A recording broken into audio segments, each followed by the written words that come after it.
దేవుని పరిశుద్ధ నామమునకు మహిమ కలుగును గాక. Good morning friends, how are you? దేవుడు మిమ్మల్ని దీవించి ఆశీర్వదించును గాక. ఈ ఉదయకాలన్న దేవుడి మాటను మనం ధ్యానించే ప్రయత్నం చేద్దాం.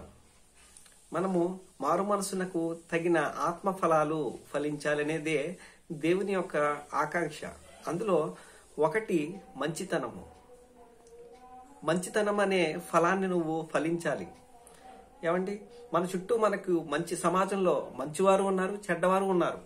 ఏమండి మనం ఒక్కోసారి మంచి చేసినా కూడా మనకి ఏం చేస్తారంటే కీడును తలపెట్టే ప్రయత్నం చేస్తారు. అన్నంత మాత్రాన కీడుకు ప్రతి కీడు గాని, దోషణకు ప్రతి దోషణ గాని మనం చేయకూడదు అనేది బైబిల్ చెప్తుంది. అలాగే క్రీస్తు చెప్తున్న సందేశం. ఎందుకంటే క్రీస్తు తాను కూడా శ్రమను, కష్టాన్ని, కీడును అనుభవించి మేలు చేసి కీడును అనుభవించాడు ఆయన. మన యోహాను సువార్త మనం చూసినట్లయితే 10వ అధ్యాయము 31వ వచనం మనం చూసినట్లయితే 32వ వచనంలో మనం చూస్తాము. క్రీస్తు తండ్రి యొద్ద నుండి అనేకమైన మంచి క్రియలను మీకు చూపితిని, వాటిలో ఏ క్రియ నిమిత్తము నన్ను రాళ్లతో కొట్టుదురని వారిని అడిగాను. ఏమండి, యేసుక్రీస్తు ఈ భూమి మీద ఉన్నప్పుడు తన చుట్టూ ఉన్న వారికి అనేక మేలులు చేశాడు. కుంటివారికి కాళ్ళు, గుడ్డివారికి కన్నులు, మగవారికి నోరును తెరిచి మాట్లాడడానికి నేర్పిస్తే ఆ తర్వాత మేలు పొందుకున్నవారే. ఒకరోజు ఏం చేశారంటే రాళ్లతో కొట్టండి, రాళ్లతో కొడతామని చెప్పి రాళ్లు పట్టుకున్నారండి. దేవదోషం చేస్తున్నాడు ఏమండి అని చెప్పి యూదులందరూ కూడా కట్టేశారండి. మతపిచ్చితో వాళ్ళు ఏం చేశారు అంటే రాళ్లతో కొట్టడానికి సిద్ధమైపోయారు.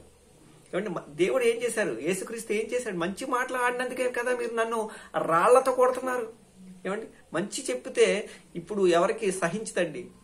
ఏమండి, మంచి ఎప్పుడు కూడా కష్టంగా ఉంటది. కాబట్టి కాపోయినా అది మనం పాటిస్తే అది మనకి ఆరోగ్యాన్ని ఇస్తుంది. ఏమండి, ఆ మందు చేదుగా ఉంటది, తాగడం వల్ల నీకేమవుతుంది?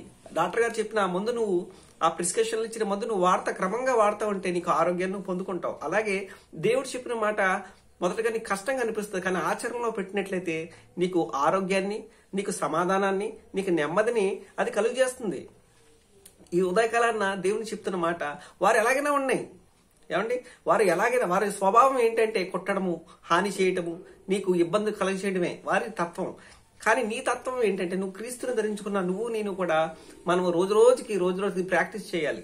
రోజు రోజుకి క్రీస్తు రూపంలోకి మారడానికి ప్రయత్నించాలి. మన ప్రయత్నం ఆపకూడదు. ఆయన గుణ లక్షణాలను మనము ప్రతిబింబింపచేసే విధంగా నేను తయారవ్వాలి.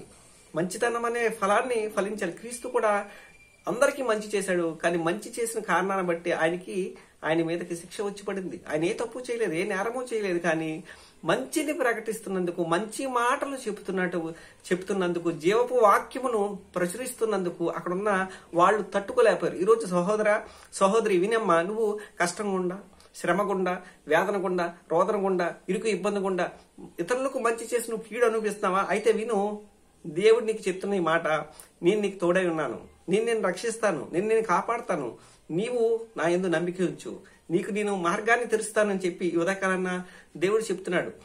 నువ్వు మంచితనం అనే ఫలాన్ని, వారికున్న స్వభావం వారు బయట పెడతారు, కానీ నీకున్న స్వభావం ఎక్కడి నుంచి వచ్చిందంటే తండ్రి దగ్గర నుంచి, క్రీస్తులో నుంచి నీకు వచ్చింది. కాబట్టి క్రీస్తును నువ్వు చూస్తున్నావు కాబట్టి నువ్వు ఫలాన్ని ఫలించు, కార్యం చేస్తాడు దేవుడు.